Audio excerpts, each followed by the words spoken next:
A few days ago, I met Jackee Batanda at a writer's retreat where she was the instructor. She is a lively young woman bursting with energy and knowledge. She said that doing this is her way of sharing what she has learned in her writing journey. The blessings I have had in my writing life, I have been taught by some of the best writers around the world. I have, I, I have been a recipient. I like to say I've been a recipient of literary initiatives from the Western world, from Denmark to the UK to the US. Jackee is currently managing an initiative called SuccessSpark brand where they run writing workshops, writing retreats, and book editing services. I really want us as Ugandans to write more, but I also know we don't have the writing skills. I have built a connection with writers internationally, and I'm thinking this is the best I can do to give back, because other people have invested in me, and the best way to do it is to also invest in other people. Her early years were spent in Bugolobi, a Kampala suburb. Growing up in the 80s, she feasted on the stories her siblings read and shared with her on the nights when there were power outages.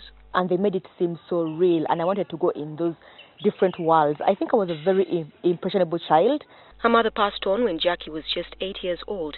Her father insisted on buying his children books and having them share what they had read when he got home from work. He inadvertently led me to the love for reading and subsequently the love for writing, because I reached a point I was like, wow, I want to be like these people. She knew from a young age what she wanted for her life. I wanted to create worlds.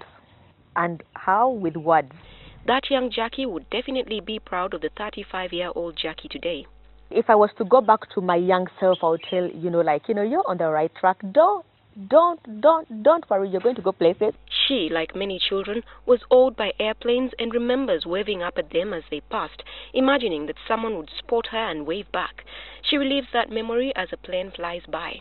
Every time I travel, especially over Africa, and I am sitting by the window, I just wave. Like, I know the children are not seeing me, but I know like there are certain kids that are doing the same thing. Her first published book was The Blue Marble, a children's book. Right now, I'm revising a novel. It's based on the Kanungu massacre. The characters and what happens is all make-believe. So that is the beauty about writing. You can take a real-life event and you create something new.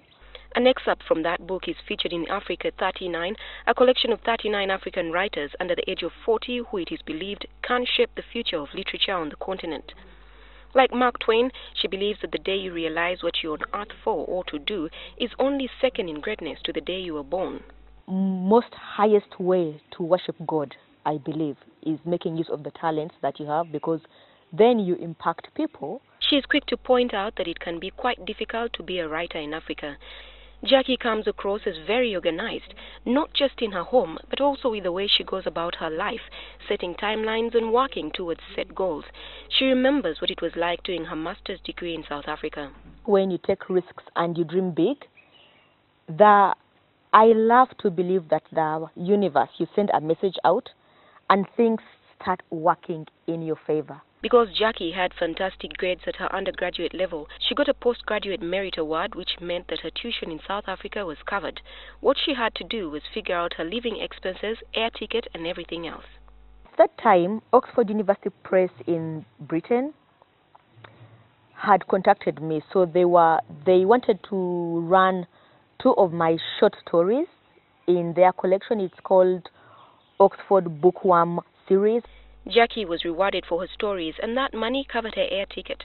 Her one regret is that she never gave much attention to the science subjects when she was in school, focusing instead on the ones that got her where she is now. She, however, believes that if her father had forced her to excel at sciences, she might have stifled the writer in her. Anytime I have won any award for my writing, he's a very proud father. Right, then he'll have a chance to talk with his brothers. Have you read, by the way, Jackee has been, and I mean, every parent needs that kind of, it's, sometimes the parents live through their children. So as much as you encourage them, do the best that you can, but also give them space to explore who they are and what their talents are. She clearly remembers when she made the distinction to write as a professional and not treat it as a pastime. That would be September 2000. And why it is very clear in my mind was when I joined the Uganda Women Writers Association, FemWrite. That is when I found a collective of women writers. So it was not crazy that, oh, you know, I'm in my world, I'm writing these little things. And so FemWrite was the foundation for the move to professionalism. She marks the events in her life with the stories around them. One of her favorites was when she was in O-level, and an ardent reader of Danielle Steele, she wrote a novel and sent it to the famous author's publishers. And I was amazed that Bantam Press did write back to me, someone from there, I love to say a lovely editor wrote back to me, and they asked me for a synopsis and 3 sample chapters. Lo and behold, I was like, what is a synopsis? So she wrote a synopsis and sent it back. Unfortunately, her manuscript was rejected for the reason that it was handwritten. This did not discourage her. It was the start of things to come. It was a little harder in school, and she is thankful for her family. A child's confidence is built up in the home. So if you don't let them see the impossibilities, then they will go out and do amazing stuff. It's just like, you know, this is the child I have, and how do you encourage them to be their best? Jackee is from Busia district. In her own words, she was born, bred and buttered in Kampala, doing her primary education at Nakasero Primary School. She then went to Maryhill High School for O-level and Beranyanji Girls School for A-level.